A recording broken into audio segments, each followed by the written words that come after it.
And here's where we're at now. This trailer.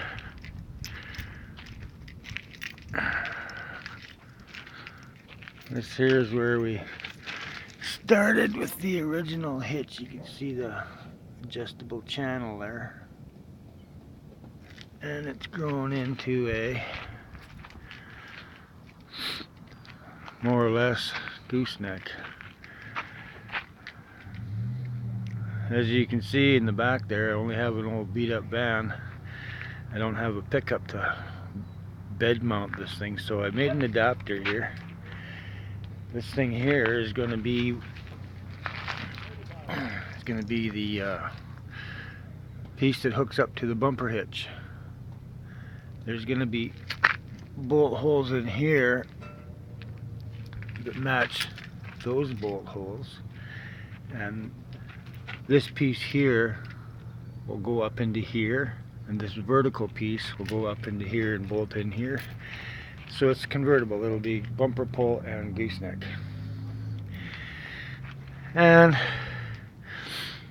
I did exoskeleton so I could I don't know, I just thought it would look different, and it kind of worked out good because this front piece fits in nice like this.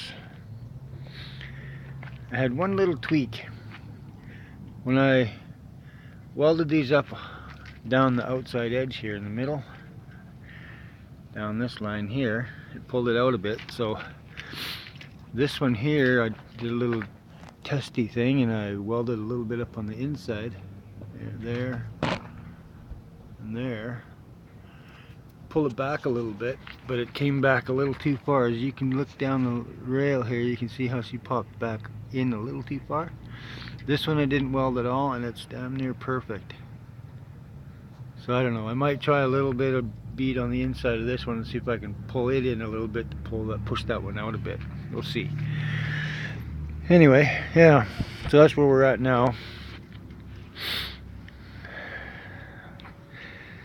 Just in the next day or so I should have this done and be able to test it and take it up for registration. Registration in Ontario is really nice. It's easy. This was my old 1-ton Ford, and I got registered. I had it on the road at one time, and I got the registration for it. All I have to do is hand them that, and they'll give me registration as a trailer now. Simple, simple, simple. Love it. Anyway, yeah, so this here center line is basically where the tailgate should be on a regular pickup. Once that's converted up into the high mount area and in the bed of a truck. So we'll see how it fits in a turn. I don't know how much the tail will swing of a truck in a corner. I might have to cut these and adjust them somehow. We'll keep an eye on that and check that all out. And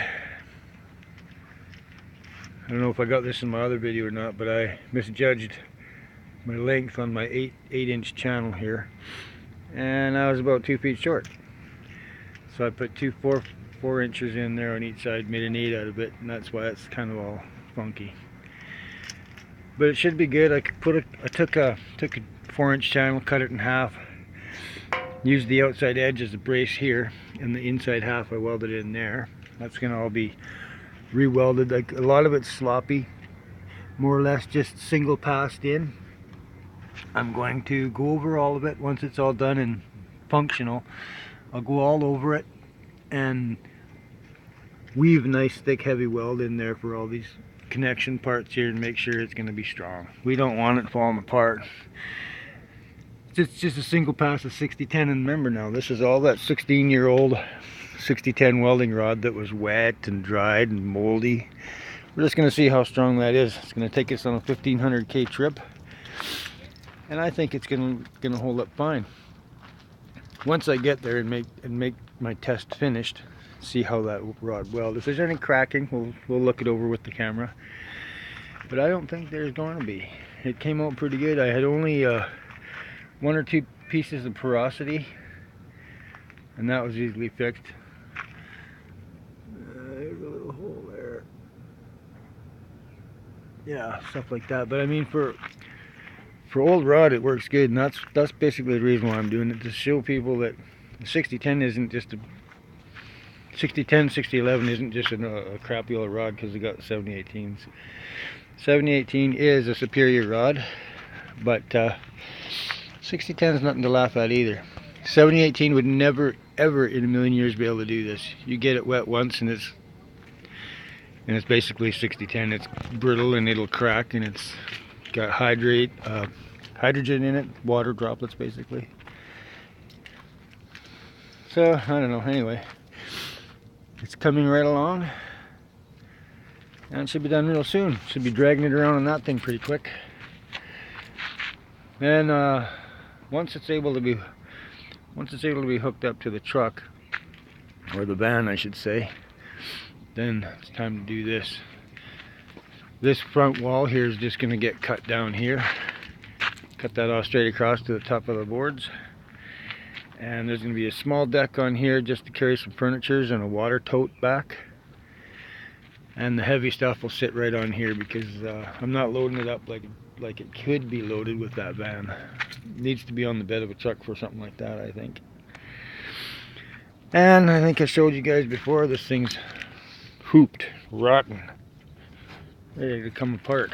All the wood was saturated and molded out, rotten. You can see how it's all missing up there. And that's gonna get done. Tires obviously are pooped, cracked all up.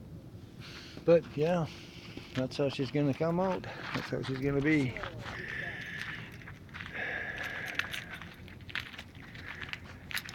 Over and out.